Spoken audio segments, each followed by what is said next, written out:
maybe the preparation portion is just, there's always different things that we try to keep guys involved in, even if they're not able to play. Is there anything for the NBA schedule, but to have 3 days off like this, have you taken the most advantage of it? Yeah, I mean, there's always a balance between, wanting to use the opportunity to kind of recharge, whether it be, guys that are a little banged up physically, some of the kind of mental and emotional investment that you make. And then at the same time, coaches always want to practice. So you try to find a balance between those things, which we've been, the schedule has been different this year. Injuries have provided a little bit of a jigsaw puzzle. So practice has to function of what you're capable of doing and how to maximize that. There's no kind of road formula for how to do it. So we wanted to see how our guys were today. We had some good stretches of contact. We'll reassess this evening and figure out what we want to do tomorrow. Obviously, we got a game tomorrow night, but I think it's a constant trying to keep a pulse on what these guys are doing and what they're feeling, particularly given we have guys with injuries. Is there an added urgency or an edge when you're facing the Warriors in practice? I mean, does it make a difference? Do you see it? Well, there needs, you always want to have an urgency. They're a team that if you don't have it, they're capable of making you pay for it.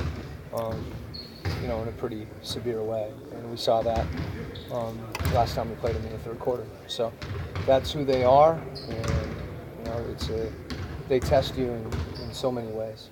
Are they a good barometer? Take from winning those 2 games in that fashion, or is it just too of a long season? No, I mean, I think, I love our team. I love our roster. Injuries have provided us some challenges with different parts of the season. I thought after the Atlanta game, we looked like a tired team. There was a 2-hour time change, 41-41 at half, or I don't know what the exact score is, and then we just played really poorly. So significant to me was the fact that our team bounced back. We played well against Detroit. We played well the whole game. We just, we didn't shoot the ball well until the end of the game, and really, we competed. That was our goal against Detroit, just compete. And then I thought, Toronto, we had a chance to execute a little better, and we want to build on that. I think, the fact that it happens to be Golden State, I've said the whole time, the challenge for this group is to keep getting better, and that's never a straight line.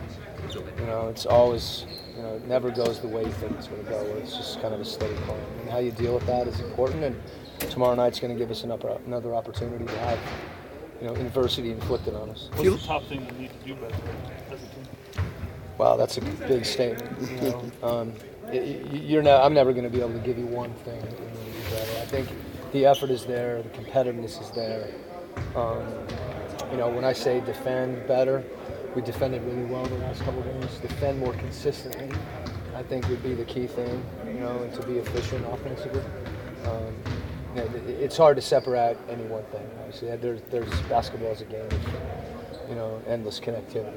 So, if I had to choose one thing for us to do really well every night, I'd shoot 80% from the free. That would cure a lot of things. The history of the league has these players that come through it that kind of leave legacies. So, Iverson and one. And do you have? And then we saw that generation. Michael obviously had a generation. Do you feel like there's going to be a Steph generation of players who've been shooting these long threes or playing this different game that's going to start coming up in the next 10 years? I think it's just pure logic. We saw it with Dirk, where you saw bigger players stepping out, shooting threes. It's just the evolution of the game, and players are always the ones that we as coaches watch them, and they show us. And, we try to teach what we see them doing. And there's no question you see younger players that watch, whether it's the speed of the release or, just the commitment to kind of having no holes in his game, and just the skill level that's on another plane.